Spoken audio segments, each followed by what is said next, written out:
బంగాళాఖాతంలో మరో అల్పపీడనం ఏర్పడింది. పశ్చిమ వాయువ్య దిశగా ఈ అల్పపీడనం కదులుతున్నట్లు విశాఖ వాతావరణ కేంద్రం వెల్లడించింది. ఎల్లుండి కల్లా వాయుగుండంగా బలపడే అవకాశం ఉందని తెలిపింది. మత్స్యకారులు తీరానికి చేరుకోవాలని ఐఎండీ సూచించింది. అల్పపీడన ప్రభావంతో రాయలసీమ, దక్షిణ కోస్తా జిల్లాల్లో భారీ వర్షాలు కురిసే అవకాశం ఉందని ఐఎండీ తెలిపింది. ఈ అంశానికి సంబంధించి పూర్తి డీటెయిల్స్ అందించేందుకు విశాఖపట్నం నుంచి మా కరెస్పాండెంట్ అనిల్ లైవ్ ద్వారా అందుబాటులో ఉన్నారు. అనిల్, బంగాళాఖాతంలో మరో అల్పపీడనం ఏర్పడిన నేపథ్యంలో అక్కడ పరిస్థితులు ఎలా ఉన్నాయి, దానికి సంబంధించిన అప్డేట్స్ ఏంటి అనిల్?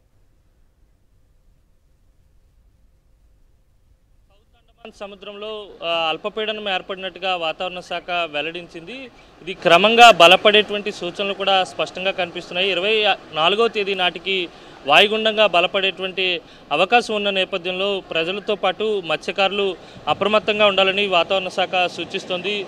సముద్ర వాతావరణంతో పాటు గాలుల తీవ్రత కూడా అధికంగా ఉండేటువంటి సూచనలు ఉన్న నేపథ్యంలో మత్స్యకారులు ఎవరైతే ఇప్పటికే సముద్రంలో వేట చేస్తున్న వారు ఉన్నారో వారంతా కూడా తిరిగి తీరానికి రావాలి. 28వ తేదీలోపు తీరానికి చేరుకోవాలి. అలాగే 24వ తేదీన వాయుగుండంగా బలపడిన తర్వాత 28వ తేదీ వరకు చేపల వేటకు ఎట్టి పరిస్థితుల్లో వెళ్ళరాదని, సముద్రం అల్లకల్లోలంగా ఉండేటువంటి అవకాశం ఉంటుందని వాతావరణ శాఖ హెచ్చరికలు కూడా జారీ చేసింది. మత్స్యకారులకు హై అలర్ట్గానే భావించాల్సి ఉన్నటువంటి పరిస్థితి ఉంది. మొత్తంగా చూస్తే కనుక పశ్చిమ వాయువ్య దిశగా కలుతూ వాయుగుండంగా బలపడి ఆ తర్వాత తీవ్ర వాయుగుండంగా పరిణమించేటువంటి అవకాశాలు కూడా ఉన్నాయి. మరోవైపు తుఫానుగా కూడా బలపడేటువంటి సూచనలు కూడా ఉన్నాయని వాతావరణ శాఖ ఇప్పటికే అంచనా వేస్తుంది. కానీ వాయుగుండం అయిన తర్వాత దాని గమనం ఎటువైపుకి కదిలేటువంటి అవకాశం ఉంటుందనే అంచనాలను కూడా వెలువరించేటువంటి అవకాశం అయితే కనిపిస్తోంది. మొత్తంగా చూస్తే ఇప్పటికే రాయలసీమలో ఉన్నటువంటి తిరుపతి, చిత్తూరు,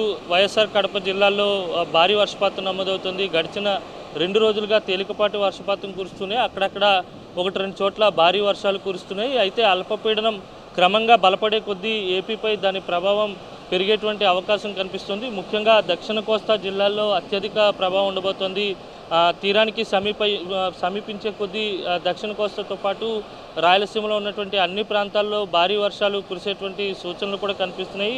ఇటీవల కాలంలో మోంతా తుఫాను ప్రభావంతో రైతులు తీవ్రంగా నష్టపోయారు. ఇదే తరుణంలోనే మరో తుఫాను ముప్పు ఏపీకి పొంచి ఉన్నట్టుగానే భావించాల్సి ఉంటుంది. రైతులు తగిన జాగ్రత్తలు తీసుకోవాలని ఇప్పటికే విపత్తు నిర్వహణ శాఖ సూచిస్తూ ఉంది.